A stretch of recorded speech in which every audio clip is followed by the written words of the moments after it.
Mesdames et messieurs, bonjour, bienvenue dans cette nouvelle partie, cette seconde partie de l'interview, de la vidéo interview de Thierry Tournebize. Si vous n'avez pas vu la première partie, je vous mets le lien dans la description de cette vidéo. Et sinon, je vous souhaite un bon visionnage.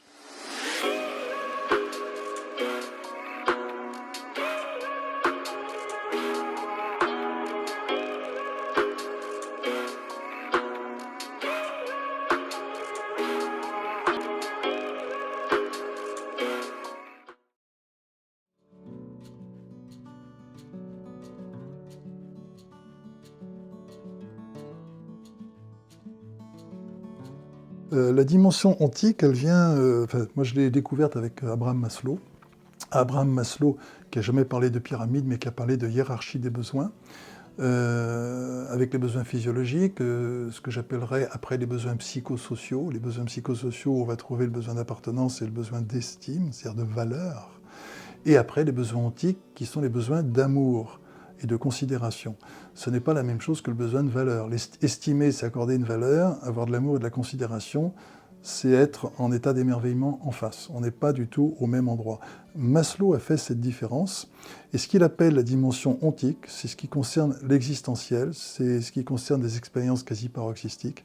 C'est un endroit où on a un sentiment de chez-soi, d'humanité, et en fait, ce qu'il a évoqué d'important qu'on ne connaît pas, Maslow, c'est que les besoins ontiques, c'est-à-dire ce besoin de reconnaissance, ce besoin d'amour, de beauté, d'harmonie, de justesse, de justice, c'est quelque chose de fondamental. On l'a mis en haut de la pyramide, donc on aurait dû le mettre presque en bas, puisque une fois que ça c'est satisfait chez un être, il peut supporter les frustrations dans tous les autres endroits, pourvu qu'elles ne soient pas létales, il peut les supporter sans grand dommage. À l'inverse, s'il est frustré sur le plan ontique, à chaque fois qu'on lui donne quelque chose aux autres niveaux, il est toujours insatiable, il lui en faut toujours plus. On ne s'en sort pas. Parce que le fondement n'est pas là. Et ce qu'on n'a pas vu chez Maslow, c'est qu'il proposait ces besoins ontiques comme un fondement, comme quelque chose de préliminaire à tout le reste. Là où il y a de la considération, où un individu se sent exister, il y a plein de choses qui peuvent se faire. Quand j'ai animé des stages, par exemple, pour des cadres, pour des motivations d'équipe, ce qu'on ne voit pas, c'est que pour que quelqu'un produise, il faut qu'il existe, quoi.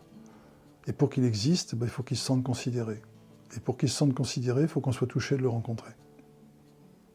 Et ce n'est pas simplement la prime qu'on lui donne, même si c'est bien aussi, c'est la considération qu'on lui accorde. Et la difficulté pour un directeur ou un cadre, ça va être que l'individu qui travaille compte plus que la production qu'il fait. En même temps, il est responsable de la qualité de ce qui est produit, donc il doit y veiller. Et en même temps, celui qui dit produit doit passer à vente, parce que s'il n'y a personne qui produit, il n'y a pas de production.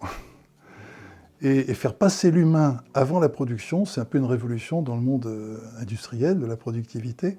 Et c'est parce qu'on considère l'humain que la production est meilleure. Et puis il y a plus de bonheur au travail aussi.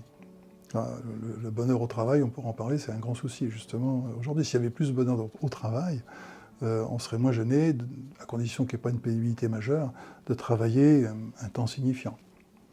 Mais quand le travail est pénible, on a envie de s'en débarrasser très vite, ce qui est légitime aussi. S'il n'y a pas d'existentiel, là où on ne se sent pas exister, on n'a pas le goût de s'investir. Et ça, c'est naturel. Ça fait partie de la motivation, en fait.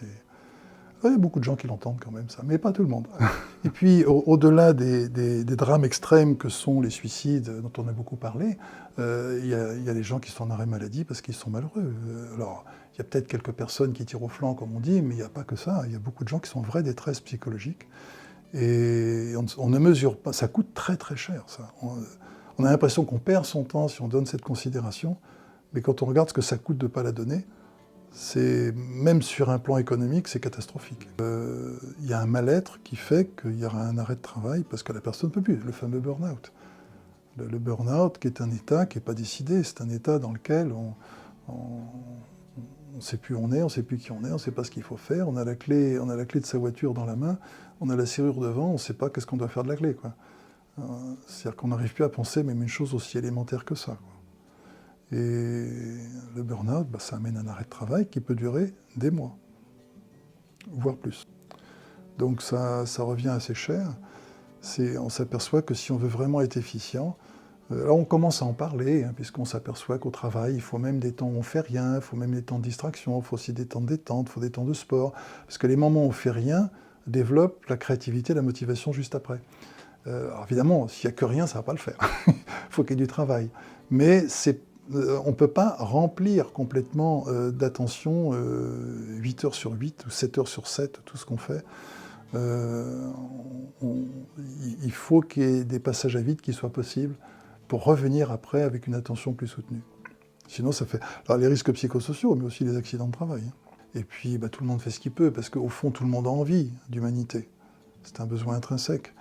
Mais en même temps, c'est pas tellement conscient, c'est pas tellement mis en exergue, ce qui fait que on va favoriser. D'ailleurs, on parle beaucoup de développement personnel, développement de la personne, c'est-à-dire de l'ego. On ne parle pas suffisamment de déploiement existentiel. Et on peut avoir des personnes très fortes au niveau du personnage, tout en étant existentiellement végétatifs, c'est-à-dire qu'ils n'existent plus pratiquement existentiellement. Ils sont tellement dans un paraître incontournable, éventuellement fort et efficace, qu'ils en ont oublié d'être. Et existentiellement, c'est presque un état végétatif. Je donne souvent comme exemple, quand je parle de ça, le film Clone. On voit Bruce Willis avec sa femme dans une maison. Enfin, c'est les clones qui sortent parce que soi-même, on ne va plus dehors. Il y a trop de risques. Comme s'il n'y a plus de criminalité, c'est génial. Mais on s'aperçoit que les clones sont vachement photoshopés, très beaux et tout. Et c'est eux qui vont vivre les choses. Et à l'intérieur de leur maison, les gens se connectent pendant qu'ils vont travailler, mais ils n'y vont pas. Et à la maison, ils ne sont pas maquillés, pas lavés, pas rasés, enfin, ils sont vraiment dégueulasses, quoi. Ils sont dans un état existentiel abominable. On a l'impression que sur le plan psychique, ça ressemblerait presque à ça, alors que sur le plan égotique, c'est vachement lissé, quoi. C'est vraiment bien préparé. Alors, c'est un film de science-fiction, bien sûr, mais c'est marrant, parce que ça illustre ce côté social, un petit peu.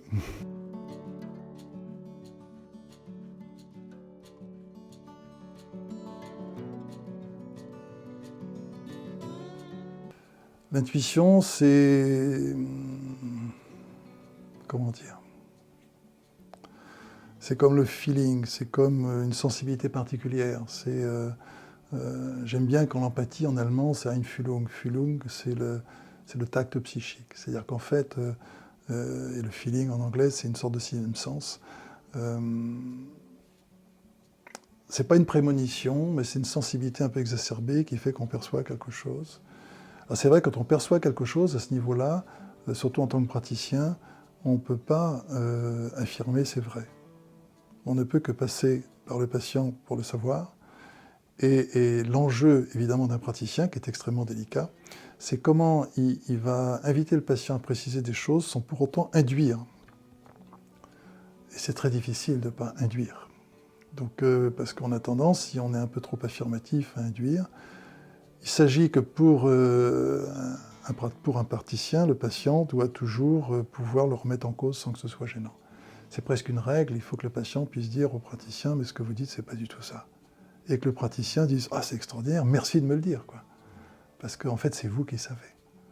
Il faut vraiment qu'il y ait cette précision qui soit dans un entretien, alors à la fois explicite, si on l'a dit, mais éventuellement implicite. Le patient, quand il dit quelque chose qui est contraire à ce qu'exprime le praticien, doit toujours sentir la réjouissance du praticien d'être éclairé sur un élément qu'il n'avait pas soupçonné. Du coup, ce partenariat permet d'oser partager des intuitions.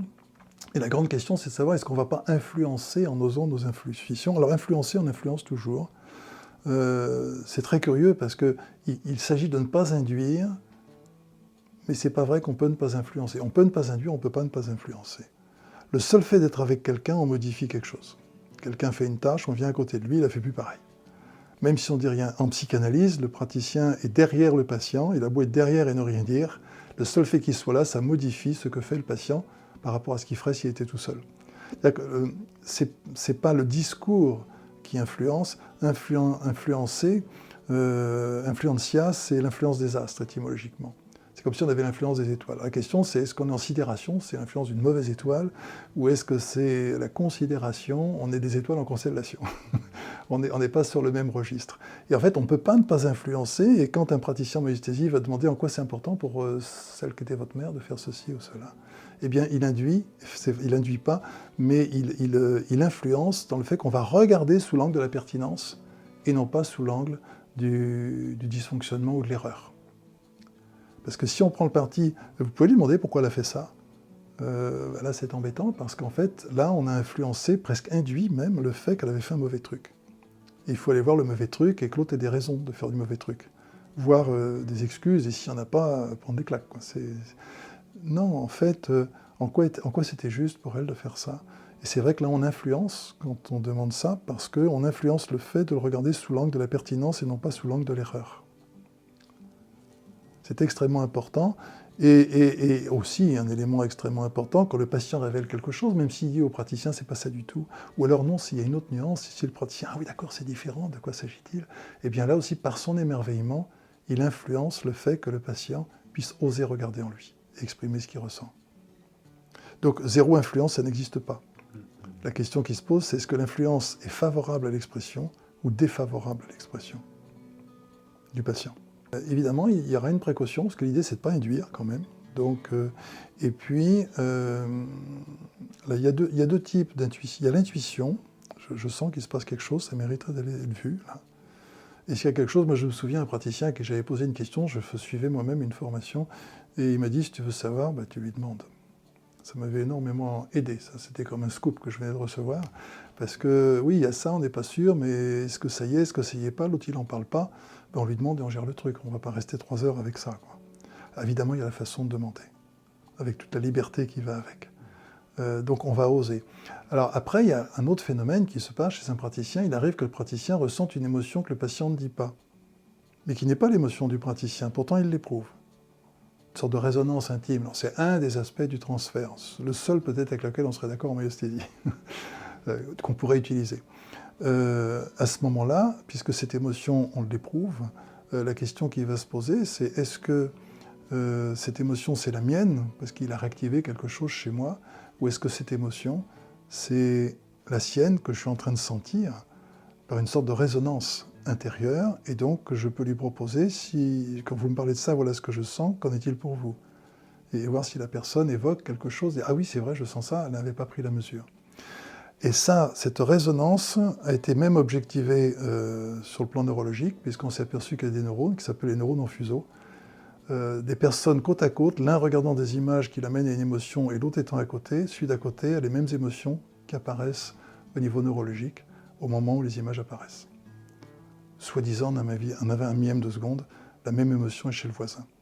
C'est-à-dire qu'en fait, il y a une transmission, on ne sait pas ce que c'est, on ne sait pas comment ça marche. Alors les neuros qui voient ça parlent de Wi-Fi neuronal, bon, c'est une façon d'illustrer le phénomène. Mais il y a quelque chose de cet ordre, c'est intéressant, évidemment, il s'agit de ne pas mélanger ça avec une projection qu'on pourrait faire d'une émotion personnelle qui serait réactivée. Donc ça demande quand même une délicatesse de la part du praticien. Il ne s'agit pas, tout ce qu'on ressent, de le projeter chez le patient, parce que là, on lui embrouille sa vie. Et là, on devient néfaste. Là. On ne respecte pas le primum non nocere.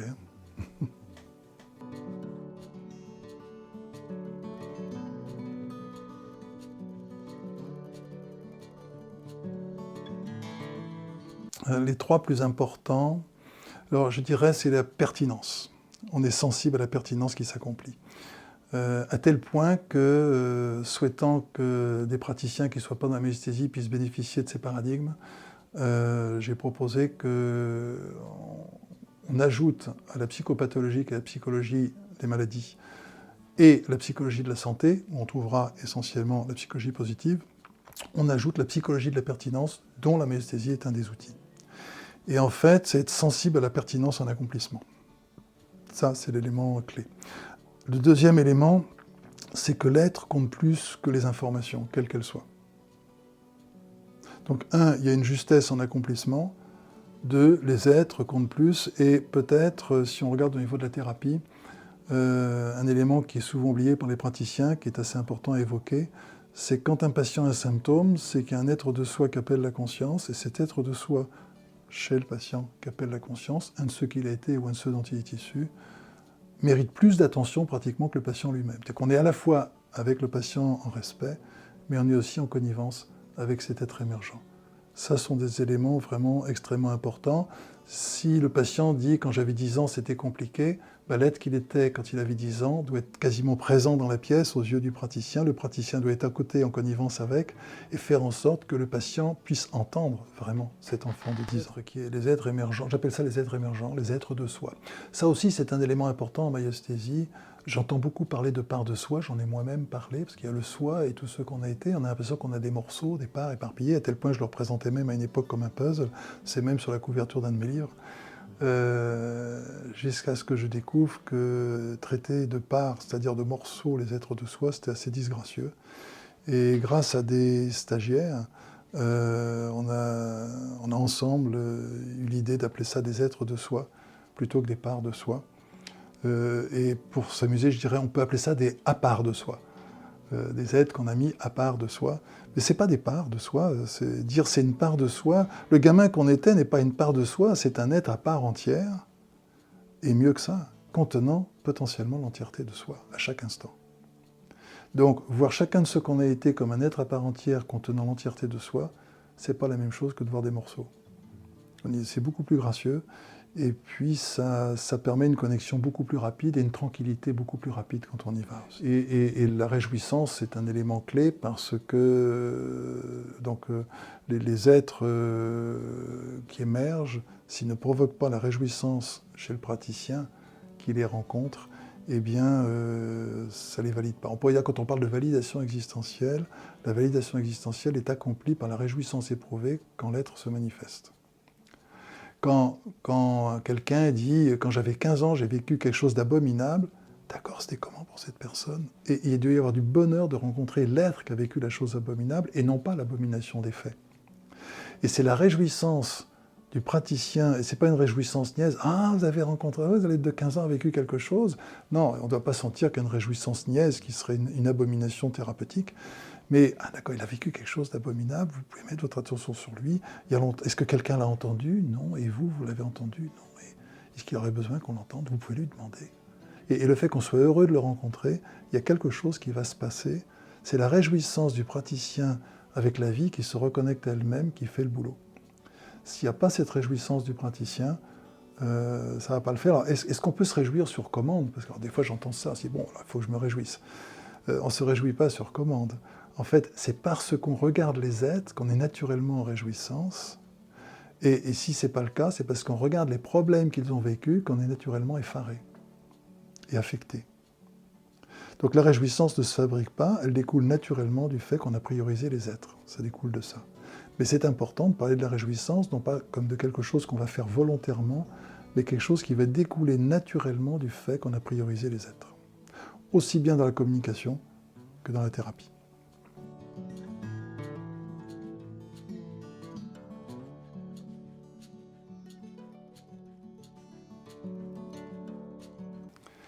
Ouais, alors les qualités intégrées quand on veut être thérapeute en myesthésie, c'est vrai que oser être soi, ça peut aider, mais être soi, ça ne veut pas dire grand-chose, parce qu'on peut y arriver en thérapie et ne pas forcément le vivre dans la vie de tous les jours. Donc l'idée, c'est pas de se mettre la barre tellement haute qu'on a l'impression qu'il faudrait une perfection particulière. Être sensible à la vie, avoir confiance dans la justesse de ce qui se passe, c'est important. Être concerné par les êtres, c'est essentiel. Après, quand on accompagne quelqu'un, avoir conscience que c'est une pertinence qui s'accomplit en lui. Par quelques mots de communication, lui permettre de préciser son ressenti afin d'arriver à l'être de soi qui appelle sa conscience à travers ça. Et donc, quand on voit cet être émerger, il y a besoin d'une capacité à se réjouir quand il apparaît. Et il faut avoir intégré quand même quelques éléments techniques du genre, l'être qui a souffert, on ne va pas chercher à apaiser sa souffrance, on va juste se réjouir de le rencontrer et valider ce qu'il a éprouvé. Parce que si on veut l'apaiser, ça reviendrait à un déni. Donc c'est avoir bien clarifié la différence entre la reconnaissance et l'apaisement. L'apaisement découle de la reconnaissance, alors que toute volonté d'apaiser est vécue comme un déni qui amène une souffrance. C'est quelque chose que le praticien doit avoir bien compris. Le praticien doit aussi avoir bien compris qu'il doit être évidemment proche et respectueux de son patient. Il y a peu de praticiens qui ne sont pas comme ça, en tout cas en myesthésie, c'est toujours le cas. Par contre, est-ce qu'ils sont suffisamment proches de l'être émergent quand il se manifeste? Là, il y a souvent quelque chose qui manque. Il y a une connivence réelle avec l'être qu'appelle la conscience qui doit se faire. Donc ça, ce sont des qualités que le praticien doit avoir. À la fois, il peut régulièrement, c'est-à-dire peut-être une fois dans l'année, faire une supervision, soit en groupe, soit individuellement avec un autre praticien. Mais il doit aussi être libre de sa créativité, de sa sensibilité. Il doit être conscient des fondamentaux. Si on ne cherche pas à résoudre, mais juste à rencontrer, qu'on est dans la reconnaissance, qu'on ne combat pas, quand il y a une résistance, on se réjouit, on l'écoute comme un recentrage de trajectoire qui va nous aider. S'il y a toutes ces choses, il peut avancer en laissant libre sa créativité. Il ne sera pas dangereux.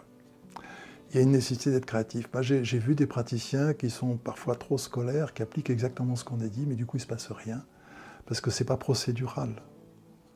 C'est quelque chose de l'ordre de la rencontre. J'aime bien ce que disait Rolomé, que les procédures, les processus, les protocoles rassurent les psychologues, les psychothérapeutes, les psychiatres, mais ça les éloigne des patients et ça nuit à la thérapie.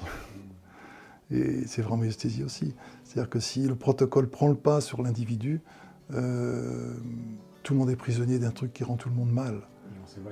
Et on s'éloigne de la myesthésie. Donc c'est vraiment ce paradoxe à gérer où à la fois on est très créatif, très libre et en même temps on respecte des fondamentaux qui font que non seulement on est efficient, mais aussi on ne fait pas courir de risque à notre patient.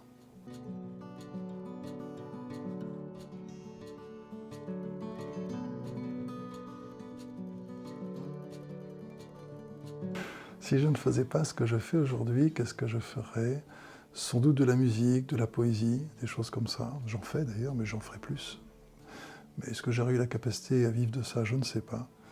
Je pense que je serais surtout orienté vers de l'art ou de la créativité, si je ne faisais pas ça.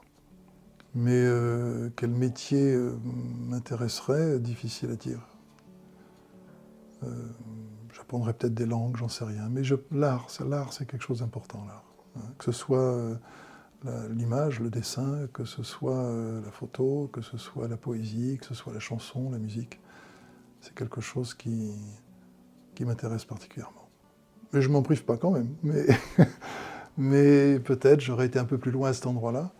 J'aurais eu du mal à exister avec d'autres métiers. Enfin, je ne sais pas, parce qu'en fait, je ne connais pas tous les métiers existants et peut-être des choses qui auraient pu être extraordinaires aussi. On ne connaît pas tout ce qui se fait.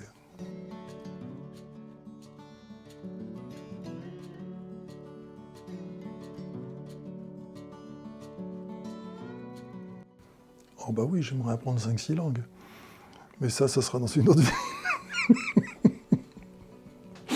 Parce que j'en ai ni le temps ni la compétence.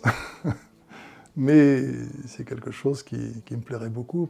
Alors pourquoi 5-6 langues? C'est pour entendre de l'intérieur comment des peuples ont pensé le monde. Et c'est extrêmement touchant de voir la façon de regarder le monde qu'ont pu avoir différents peuples. Ils ont construit leur langage autour de ça. Et ça serait sans doute une chose intéressante. Sinon, je ne sais pas ce que j'aimerais accomplir que je n'ai pas fait. Parce qu'il y a plein de choses que je n'ai pas faites, mais je ne vois pas l'intérêt de faire des choses en particulier.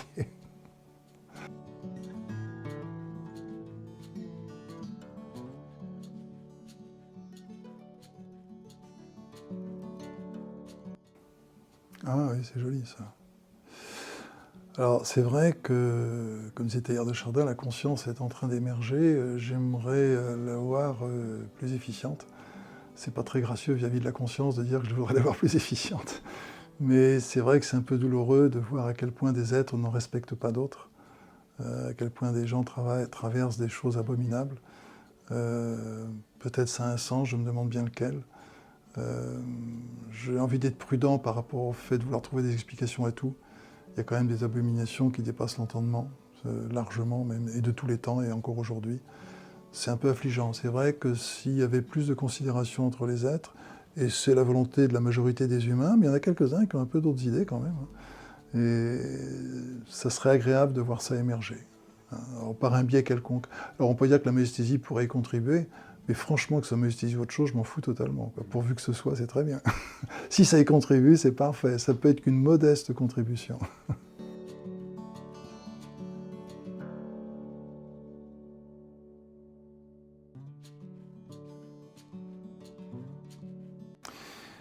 Alors, qu'est-ce que la maïesthésie de façon intime et profonde? Qu'est-ce que je pourrais dire?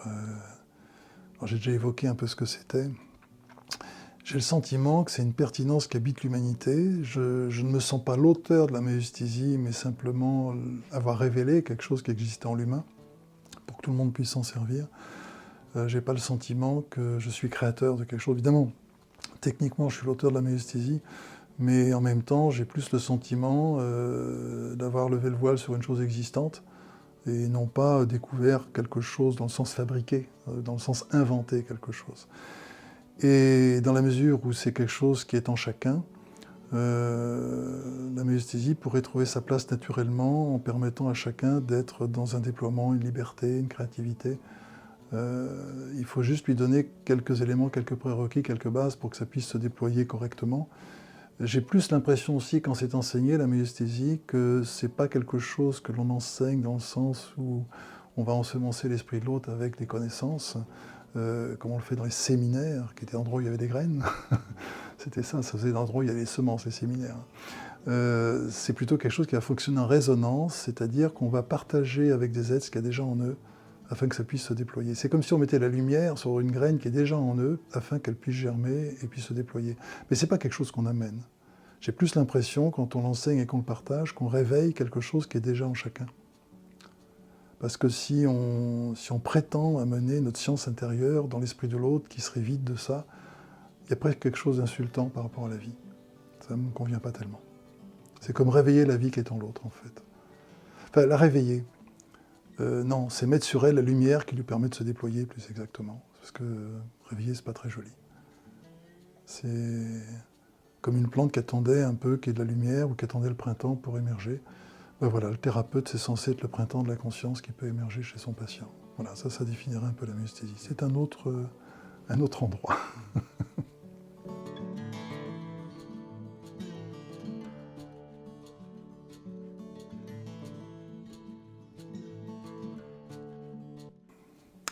Alors, ce que j'ai à dire, c'est que bon, il y a aujourd'hui plus de 80 certifiés, ou 81 certifiés. Il y a une dizaine de formateurs qui délivrent des niveaux 1 et des niveaux 2. Il y a 3 jurys qui font des certifications, donc c'est quelque chose qui prend sa place. Il va y avoir un colloque au mois de juin où les praticiens ensemble vont réfléchir à ce qu'on peut faire de plus juste pour que ça se déploie correctement. Je crains quand les personnes qui se forment ont envie d'être scolaires et appliquer des processus. C'est pas comme ça que ça marche. C'est une œuvre de sensibilité, c'est pas procédural simplement. C'est vrai que tout peut être décliné en processus, on peut le décrire, on sait de quoi il s'agit, on voit comment est la sémiogenèse, on voit comment tout se déroule, on voit d'où ça part, où ça aboutit, ce que ça cherche, ce qu'il appelle, et on peut le décliner comme ça. Mais si on n'est qu'en train de le décliner intellectuellement et qu'on n'y est pas sensible, ça ne va pas le faire. Donc il y a vraiment une démarche de sensibilité, de réjouissance à avoir pour les praticiens. Je dirais que pour ceux qui sont praticiens, c'est important de temps en temps de partager avec d'autres en supervision. D'autres praticiens, n'importe quel praticien ça fait soit de la covision à deux, soit une supervision de l'un par l'autre. Soit de venir en supervision de groupe de temps en temps pour avoir l'actualisation des nouvelles choses, partager les difficultés, les interrogations qu'on a eues. Ça me semble assez important qu'il puisse y avoir ça. C'est vrai pour les certificateurs, c'est vrai pour les formateurs, c'est vrai pour les praticiens. Et pour les formateurs, ce qui nous manque en ce moment, actuellement en maïesthésie, je tâcherai d'y remédier dans les années qui viennent, il faudrait qu'il y ait des supervisions de formateurs aussi, pour que ceux qui forment puissent aussi partager les problématiques qu'ils rencontrent et aussi avoir des éléments pédagogiques. Alors, c'est pas forcé d'y être régulièrement, mais d'y être de temps en temps, ça pourrait être une bonne chose. Et si on est praticien ou formateur, à la fois respecter les fondements, parce qu'il faut, quelle que soit la personne à qui on est formé, qu'on ait les mêmes choses, et en même temps, on va les avoir avec une coloration différente, parce que chacun y aura sa personnalité, sa créativité. Il ne faut pas que ce soit standardisé au niveau de la façon de le partager. Par contre, il faut que toute personne qui sorte dispose des mêmes connaissances et des mêmes compétences. Il faut qu'il y ait une créativité quand même. Si on se rigidifie, aussi bien chez un formateur qui va proposer le programme petit A, petit B, petit C, ça ne va pas marcher. aussi avec un praticien qui, d'abord j'identifie, ensuite je fais la remédiation, ensuite je vais voir, faire le diagnostic à la fin pour voir où ça en est. Ça ne peut pas être purement technique parce que quand on s'aperçoit quand on fait quelque chose, que ce soit avec un groupe en formation, que ce soit en consultation, parce qu'on a affaire avec la personne ou le groupe qui se présente, c'est jamais ce qu'on a exactement prévu. Donc on doit avoir une souplesse, une ouverture. Et ça va se faire avec une confiance en la vie. On doit avoir confiance dans la vie, on doit être heureux de rencontrer la vie. On doit être heureux, ça c'est vraiment un conseil pour les praticiens et les formateurs, heureux de rencontrer la vie à travers le patient qui vient nous offrir quelque chose de la sienne, de l'expérience qu'il en a, et avec les stagiaires qui vont nous offrir aussi quelque chose de la vie, parce que plus on va leur expliquer, plus ils vont être exigeants, mieux on va comprendre nous-mêmes ce qu'on explique. Et en fait, c'est vraiment une interaction. Un formateur est en train d'apprendre avec ses stagiaires. Grâce à eux, ensemble, ils sont en train d'apprendre le thème qui est enseigné.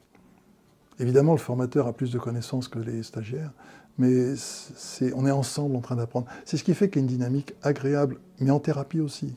En thérapie aussi. Donc, l'humilité, la sensibilité, la créativité, et puis avoir quelques fondamentaux pour quand même pas se perdre n'importe où. Et être ensemble, voilà, être en partenariat. Il y a vraiment une idée de partenariat. Et curieusement, j'étais très touché par toutes ces années de formation que j'ai animées dans des hôpitaux, de voir que la Haute Autorité de Santé a vraiment pointé cette notion de partenariat soignant-soigné, de bientraitance pour l'efficience des soins. Et le partenariat soignant-soigné était très loin, puisqu'il a été évoqué, même par la Haute Autorité de Santé, de remplacer le mot patient par le mot action, qui s'écrit comme action, pour définir que celui qui est soigné est acteur du soin qu'il reçoit, en même temps que l'agent est acteur du soin qu'il fait. C'est-à-dire qu'on a un agent qui fait un soin et un action qui le reçoit, mais tous les deux sont acteurs de ce qui est en train de se passer. Même la Haute Autorité de Santé a envisagé cet aspect-là. Alors, en avoir l'idée, c'est une chose, le mettre en œuvre, c'en est une autre, parce qu'on voit bien que dans le monde du soin, on n'en est pas là. Mais il y a l'intention, et c'est joli qu'il y ait ça, c'est joli qu'il y ait ça, même à un tel niveau. Donc en maïeusthésie, bien sûr, c'est quelque chose qui doit faire partie, s'il y a quelque chose à dire, oui, mais voilà, que le patient que vous accompagnez soit acteur du soin, que vous soyez en réjouissance pour l'encourager, que ce soit la vie que vous rencontrez à deux, et puis peut-être signifier aussi que le patient qui se retrouve et le patient qui l'accompagne, c'est une équipe qui fait en fait que la vie s'accomplit, la vie se retrouve elle-même. Il y a quelque chose, on participe à quelque chose de plus vaste au niveau existentiel. Voilà, cette vidéo interview de Thierry Tournebise est terminée. J'espère que vous avez apprécié. J'espère que vous avez appris des choses que vous connaissiez ou pas, la maïeusthésie. Si vous avez aimé ce contenu, n'hésitez pas à le liker, ça aide la chaîne dans le référencement. Abonnez-vous à la chaîne également pour être tenu informé des nouvelles vidéos et je vous dis à très bientôt.